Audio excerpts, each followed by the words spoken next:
पाकिस्तानने अफगाण सीमेजवळ मोठी कारवाई करत 40हून अधिक तालिबानी दहशतवाद्यांना ठार केलेला आहे।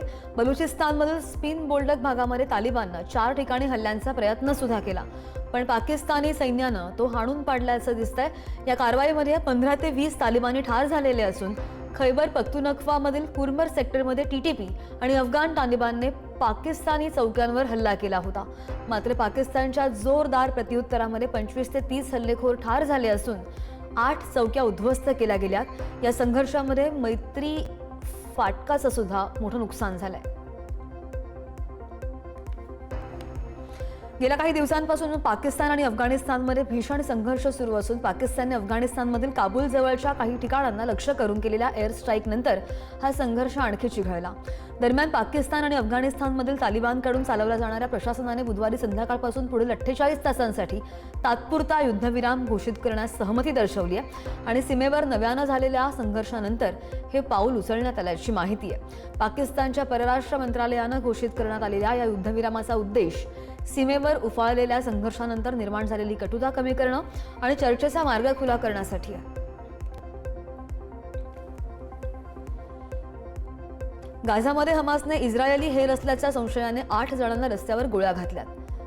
व्हायरल झालेल्या व्हिडिओमध्ये त्यांच्या डोळ्यांवर पट्टी बांधलेली दिसत असून हमासच्या सैनिकांनी त्यांच्यावर गोळीबार केल्याचं दिसतंय आणि या हल्ल्यादरम्यान काहींनी अल्लाहू अकबर अशी घोषणा सुद्धा केली आहे। इस्रायली सैन्यानं मागे हटल्यानंतर हमासने त्यांच्यावर मदतीचं साहित्य लुटल्याचा आरोप आहे आणि अशा स्थानिक सशस्त्र गटांवर कारवाई सुरू केलेली आहे। या गाझामध्ये दुष्काळाच्या पार्श्वभूमीवर हमास पोलीस रस्त्यांवर गस्त घालत असून या टोळ्यांवर कडक कारवाई करतायत।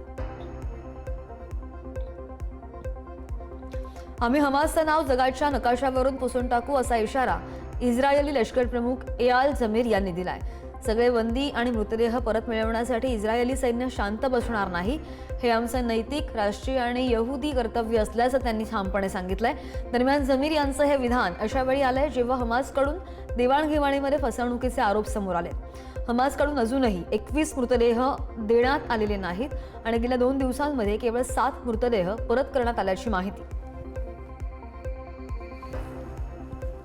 अमेरिकेचे राष्ट्राध्यक्ष डोनाल्ड ट्रम्प यांनी ब्रिक्स समूहावर अमेरिकन डॉलरवर हल्ला करत असल्याचा आरोप सुद्धा केलेला आहे। ब्रिक्समध्ये सामील होऊ इच्छिणाऱ्या देशांना त्यांनी अमेरिकेमध्ये आयात वस्तूंवर शुल्क लावण्याची धमकी दिली आहे आणि ज्यामुळे काही देश मागे हटतायत असं सुद्धा ट्रम्प म्हणाले। ब्रिक्समध्ये ब्राझील, रशिया, भारत, चीन, दक्षिण Africa, Egypt, Ethiopia, Indonesia, Iran आणि UAEचा समावेश आहे। ट्रम्पने अमेरिकन डॉलरमध्ये व्यवहार करणाऱ्यांना फायदा होईल असं सुद्धा स्पष्ट केलंय।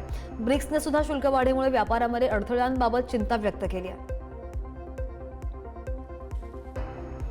अमेरिकेचे राष्ट्राध्यक्ष डोनाल्ड ट्रम्प यांनी चीनवर कडक शब्दांमध्ये निशाणा साधलाय। चीनने अमेरिकेकडून सोयाबीन खरेदी थांबवली आणि त्यामुळे अमेरिकेमधील शेतकरी अडचणीत आलेले असून हा त्यांच्यावर अन्याय असल्याचं ट्रम्प म्हणालेले आहेत। त्यामुळे अमेरिका चीनसोबतचे खाद्यतेल, अन्य व्यावसायिक करार संपुष्टात आणण्याचा विचार करत आहे। चीनच्या इतर व्यापारी व्यवहारांवरील शुल्क लादण्याचा पर्याय खुला ठेवण्यात आल्याचा इशारा डोनाल्ड ट्रम्प यांनी दिलेला आहे। दरम्यान अमेरिकन प्रशासनाकडून आता चीनसोबतच्या व्यापारावर मोठे निर्बंध घालण्याच्या हालचाली सुद्धा सुरू आहेत। सिरियाचे हंगामी अध्यक्ष अहमद अल शरा यांनी रशियाचे राष्ट्राध्यक्ष व्लादिमीर पुतीन यांची भेट घेतली आहे आणि हा त्यांचा सत्तेवर आल्यानंतरचा पहिला रशिया दौरा आहे। दोन्ही नेत्यांमध्ये रशियन नौदल आणि हवाई तळांच्या भवितव्यावर चर्चा झाली आहे आणि पुतीन यांनी दमास्कस मॉस्को संबंधांची त्यांनी प्रशंसा केली आहे। अल शरा यांनी द्विपक्षीय संबंध अधिक बळकट करण्याचा निर्धार व्यक्त केला आणि या भेटीमधून सिरियाशी कार्यसंबंध राखण्याची आणि भूमध्य समुद्रात लष्करी उपस्थिती कायम ठेवण्याची रशियाची भूमिका सुद्धा स्पष्ट झाली आहे। गृहयुद्धाच्या पार्श्वभूमीवर सुद्धा दोन्ही देश व्यावहारिक सहकार्याच्या दिशेने वाटचाल करतायत। जपानमध्ये एका बेरोजगार तरुणाने फूड डिलिव्हरी ॲप्लिकेशनच्या रिफंड पॉलिसीमधील त्रुटीचा फायदा घेत कंपनीला कोट्यावधी रुपयांचा गंडा घातल्याची धक्कादायक घटना समोर आली आहे। नागोया येथील या तरुणानं ॲप्लिकेशनच्या नियमांमधील लूप होल्सचा वापर करून 1ही रुपया खर्च न देता तब्बल 2 वर्ष फुकटमध्ये जेवण खाल्लंय।